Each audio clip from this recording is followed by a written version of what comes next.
selamat siang, selamat sore, dan selamat malam. Perkenalkan, nama saya Mahmud Ridwan, mahasiswa LH Subang. Pada kesempatan kali ini saya akan menyampaikan terkait mata kuliah perbandingan hukum yang dibimbing oleh dosen pengampu Bapak Indi Sumadi, SHMH.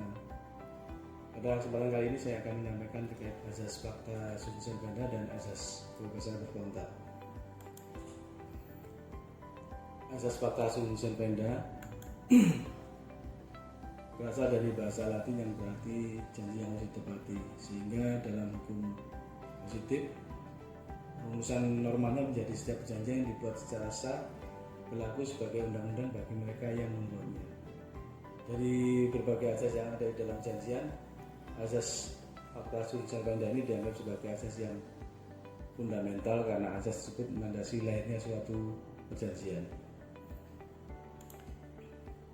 Pengaturan tentang azas fakta susun benda ini pada hukum positif ada di dalam pasal 1338 ayat 1 dan 2 di KUH Perdata, di mana isinya semua persetujuan yang dibuat sesuai dengan undang-undang berlaku sebagai undang-undang bagi mereka yang membuatnya.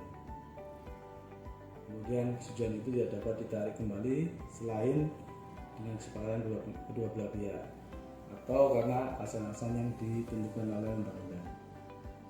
Berdasarkan penjelasan di atas, dapat kita pahami bahwa para pihak yang melakukan perjanjian harus memenuhi perjanjian yang mereka buat, sehingga perjanjian yang dibuat tidak boleh diputuskan secara sepihak tanpa alasan kesepakatan bersama.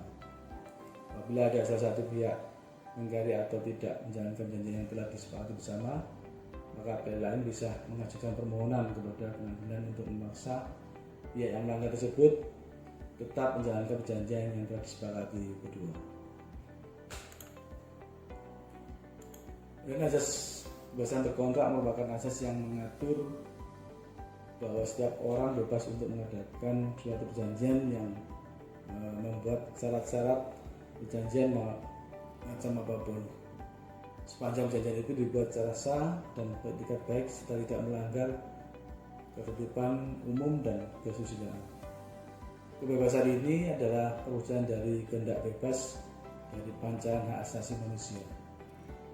Azas ini membawa pengertian bahwa setiap orang mempunyai kebebasan untuk mengikatkan dirinya pada orang lain dan mengasumsikan pada posisi tawar yang seimbang di antara pembuat kontrak. Azas kebebasan berkontrak sangat penting dalam sistem hukum perjanjian, baik dalam civil law sistem maupun common law sistem, maupun dalam sistem hukum yang lainnya. Karena hal ini yang pertama adalah azas kebebasan berkontrak ini merupakan suatu azas yang bersifat universal yang berlaku di semua negara di dunia ini. Azas kebebasan berkontrak ini mengandung makna sebagai suatu perwujudan dari kehendak bebas para pihak dalam proses suatu perjanjian yang berarti juga sebagai lancaran atas pengakuan hak asasi manusia. Dalam asas ini, kebebasan berkontrak memiliki makna yang positif dan negatif. Positifnya artinya para pihak memiliki kebebasan untuk membuat kontrak yang mencerminkan kehendak bebas dari para pihak. Sedangkan negatifnya adalah para pihak bebas dari suatu kewajiban sepanjang kontrak yang mengikat itu tidak mengaturnya. Hubungan azas fakta susun benda dengan azas kebebasan berkontrak azas kebebasan berkontrak ini merupakan syarat awal yang diperlukan saat seseorang akan melakukan perjanjian dengan pihak lain. Azas ini mengatur bahwa seseorang dapat mengadakan perjanjian apa saja sepanjang tidak bertentangan dengan undang-undang, kesusilaan dan ketertiban umum. Setelah perjanjian itu disepakati oleh pihak-pihak yang mengadakan perjanjian, maka secara otomatis perjanjian tersebut mengikat para pihak yang membuatnya. Hal tersebut juga menganut azas fakta susun benda ini yang menjelaskan bahwa suatu perjanjian yang dibuat oleh para pihak akan mengikat mereka seperti layaknya undang-undang.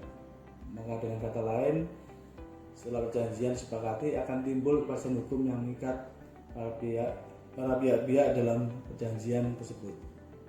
Sekian yang bisa saya sampaikan pada kesempatan kali ini. Kurang lebihnya mohon maaf. Saya akhiri. Wassalamualaikum warahmatullahi wabarakatuh.